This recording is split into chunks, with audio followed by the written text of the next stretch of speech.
Hello, I'm Chris, and this afternoon we are going to make some caramel syrup so we can make some rum cream.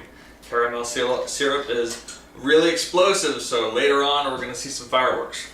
But to start off, we're going to put in, I'm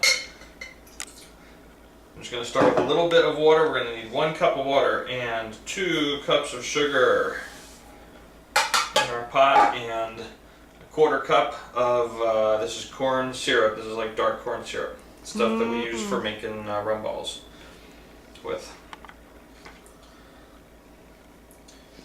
And now I'm going to put the rest of this cup of sugar in here.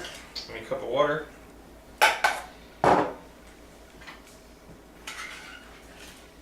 you can see it's kind of lumpy right now, but I'm going to stir this up so it's nice and smooth before we start. What we're going to do is we're going to cook this for about 15 minutes and bring it to a boil. Okay, so now we've slowly brought the heat up on our pot and we're going to bring this to a boil for 2 minutes or so. And we're using our new glass lid because we need to be able to watch and see what's going on in here as this mixture turns from a lighter color to a darker color. So the instructions say to bring it to a boil for 2 minutes and then to turn the heat down and then let it simmer for about 10 or 15 minutes. So this is our first step. We can see that all the light foam from the top has gone away, and we can see that our mixture is boiling and the extra water is kind of running down on the inside of the pot lid here. So once we do this for 2 minutes or so, then we're going to turn it down. Well, Chris, tell us, why are we doing this in the first place? We need to make more rum cream. And to make rum cream, we need a tablespoon of caramel syrup. Just 1 tablespoon. How much is this going to turn into right here?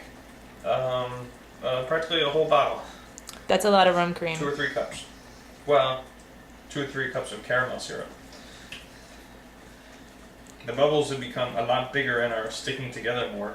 They're not popping quite as quickly as they used to.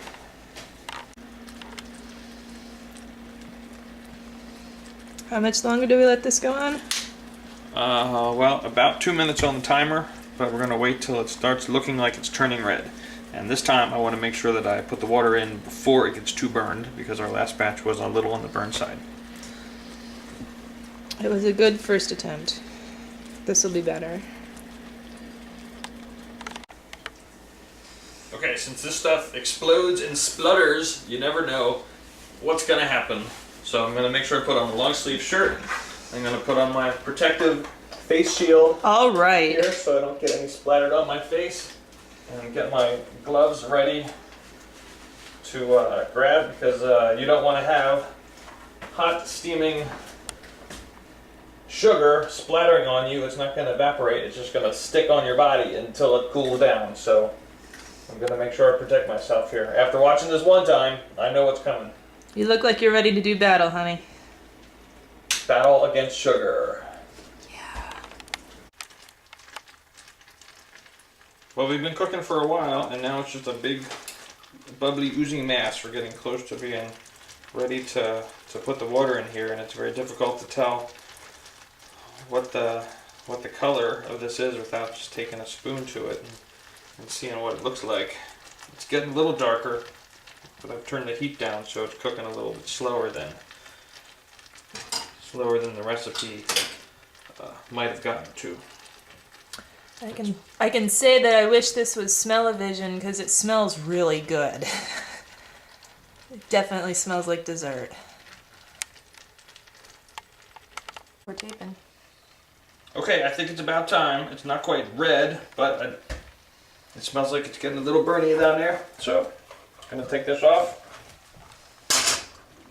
There we go.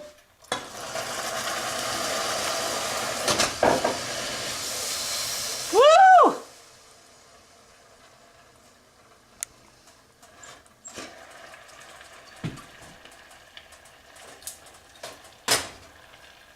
All right. Look at that. Oh no, we've got a big clumpy lump in here. Oh, we're really gonna have to mix this up here now.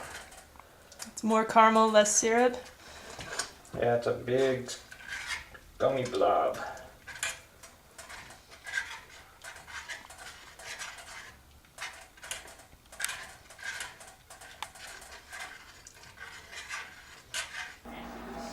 after a lot of stirring, because we had a big chunk left in here, we finally have a smooth consistency, and we can see that that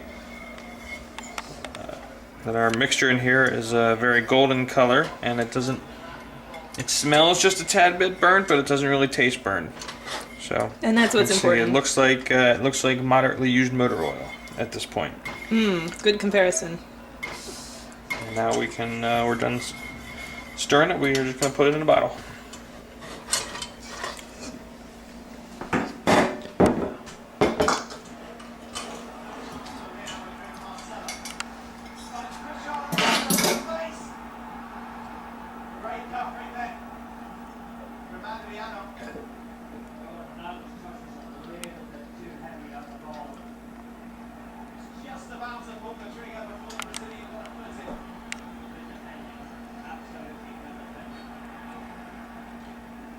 And you can see that that's much lighter than our last batch that we had, so we shouldn't have any hint of burned flavor on it at all once we actually use it. Beautiful. Ta-da! Smile.